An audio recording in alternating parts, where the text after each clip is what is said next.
Ano to ni Ebanghelyo para Lunes, piyesta han mahal nga Birhen, iroyan simbahan.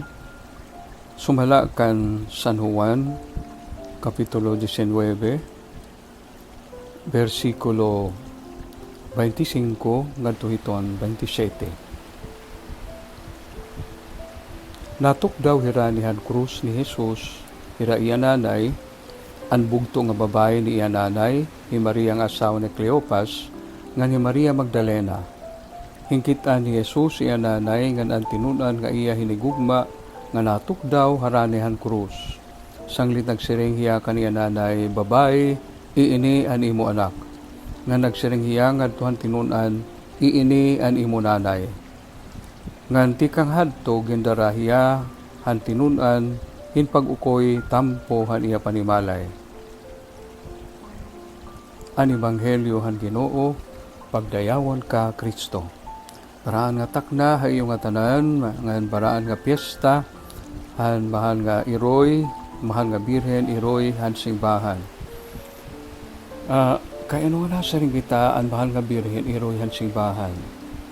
Tungod ini kabugtuan di dahil nga aton nabatian nga Ebanghelyo, hi Juan nga evangelista nga tinatawag nga ang hinigugma nga tinunan o ang tinunan nga hinigugma ni Jesus, na representar hiya, na tinaglawas siya haaton nga tanan nga mga tinunan.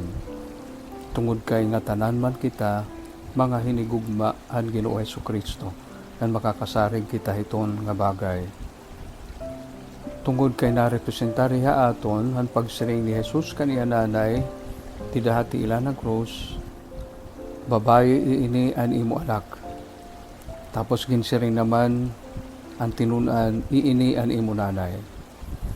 Una ta nga pamalandungon, kay ano daw la nga ni Maria gintawag nga babae.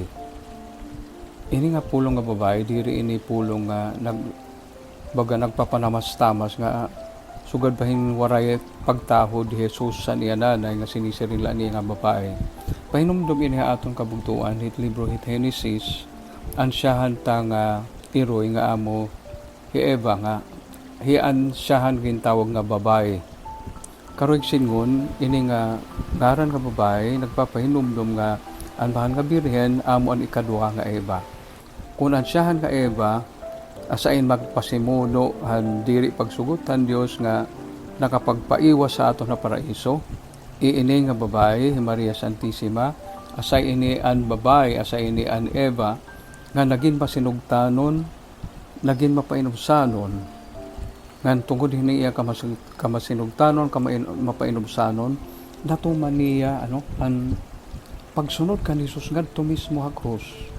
Ang iya faithfulness pa iging papakita aton nga hiya ang bag-o nga Eva nga nagbabawi han mga buhat nga makasasala han siyahan nga Eva. Kung ang siyahan nga Eva unfaithful, ini nga aton ikaduha nga Eva nga aton iroy matinumanon or faithful.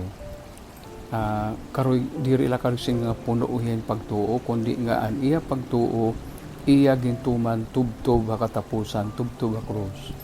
Ngan kay ano nga dida mismo hati ila ng krus, iging pakilala ni Maria Santissima haaton nga aton iroy.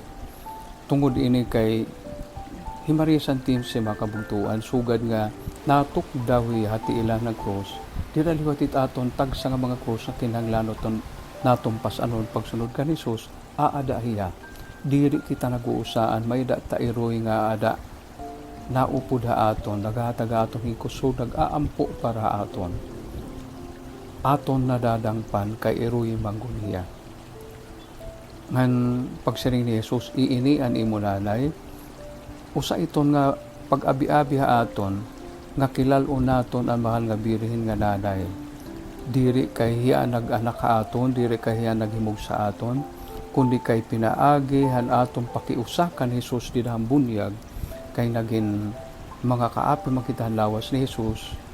Sugad kay Jesus ang tinuod nga anak, dira kan Jesus nagiging mga anak liwat kita han mahal nga Birhen. Kan ikaroy singonhin kung anak kita mga birhen, kinahanglan kita mahinugad liwat ha iya. An iya kapunohin pagtuong, an iya pagtuong nga nagpapakita, an iya kamapainomsanon, ngan kamatinumanon. Diyos Amay nga makagarahom, tagigad kami hin grasya nga dinahan among pagkilalahan kan Maria Santissima nga amon iroyhan simbahan, kami manliwat nga mga anak, hinugad ha iya, punuhin pagtuo nga nan mamati nga nagtutuman han imo pulong. Pinaagi ka ni Jesu Kristo nga amon Ginoo. Amen.